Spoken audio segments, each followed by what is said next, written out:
तिब्बत का इशू दुनिया के सबसे इग्नोर्ड जियोपॉलिटिकल कॉन्फ्लिक्ट्स में से एक है। एक तरफ चाइना का क्लेम है कि तिब्बत हमेशा से उसका हिस्सा था, और दूसरी तरफ हिस्ट्री दिखाती है कि तिब्बत ने काफ़ी लंबा वक्त एक इंडिपेंडेंट या एटलीस्ट सेल्फ गवर्निंग नेशन के तौर पे काम किया। सवाल ये नहीं है कि चाइना पावरफुल है, सवाल ये है कि तिब्बत के साथ जो हुआ वो लीगली और मॉरली जस्टिफाइड था, और इस पूरी कहानी में इंडिया का रोल सबसे ज़्यादा कंफ्यूजिंग क्यों लगता है। 1911 में किंग डायनेस्टी के कोलैप्स के बाद तिब्बत पर चाइना का कोई इफेक्टिव कंट्रोल नहीं बचा। 1913 में 13 दलाई लामा ने ऑफिशियली प्रोक्लेम किया कि तिब्बत एक इंडिपेंडेंट नेशन है। 1913 से 1951 तक तिब्बत के पास अपनी गवर्नमेंट, अपना एडमिनिस्ट्रेशन और अपनी आर्मी थी। इसी पीरियड में तिब्बत ने फॉरेन पावर्स के साथ ट्रीटीज़ भी साइन की, जैसे 1914 का सिमला कन्वेंशन, जिसमें ब्रिटिश इंडिया और तिब्बत के बीच मैकमोहन लाइन डिसाइड हुआ। चाइना ने इस एग्रीमेंट को साइन नहीं किया, लेकिन ग्राउंड रियलिटी ये थी कि तिब्बत उस वक्त चाइना के कंट्रोल में नहीं था। 1950 में पीपल्स लिबरेशन आर्मी ने तिब्बत पर मिलिट्री इन्वेजन किया। तिब्बतन आर्मी छोटी और आउटडेटेड थी, इसलिए कुछ ही महीनों में डिफीट हो गई। 1951 में 17 पॉइंट एग्रीमेंट साइन करवाया गया, जिसमें तिब्बत ने चाइनीज़ सॉवरेनिटी एक्सेप्ट की। बाद में दलाई लामा ने कहा कि ये एग्रीमेंट मिलिट्री प्रेशर के अंडर साइन हुआ था। चाइना इसे पीसफुल लिबरेशन कहता है, लेकिन प्रैक्टिकली ये एक मिलिट्री ऑक्यूपेशन था जो आज तक चल रहा है।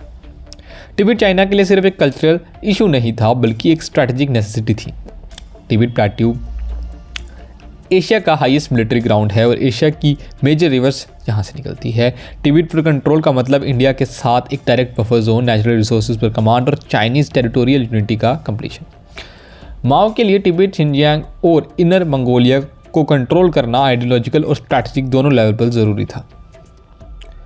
इंडिया ऑफिशियली मानता है कि तिब्बत चाइना का हिस्सा है, स्पेशली 2003 के इंडिया चाइना एग्रीमेंट के बाद। लेकिन प्रैक्टिकल लेवल पर इंडिया दलाई लामा को असाइलम देता है, तिब्बतन गवर्नमेंट इन एक्साइल को लो करता है और तिब्बतन कल्चर को सपोर्ट करता है। अरुणाचल प्रदेश का बॉर्डर 1914 के मैकमोहन लाइन पर बेस्ड है, जो ब्रिटिश इंडिया और तिब्बत के बीच साइन हुई थी। चाइना इस लाइन को रिजेक्ट करता है क्योंकि वो मानता है कि तिब्बत इंडिपेंडेंट नहीं था, लेकिन इंडिया इस लाइन को लेजिटिमेट मानता है क्योंकि उस वक्त तिब्बत एक सेल्फ गवर्निंग एंटाइटी थी। इसलिए इंडिया के लिए अरुणाचल प्रदेश नॉन नेगोशिएबल है, चाहे तिब्बत को ऑफिशियली चाइना का पार्ट माना जाए या नहीं।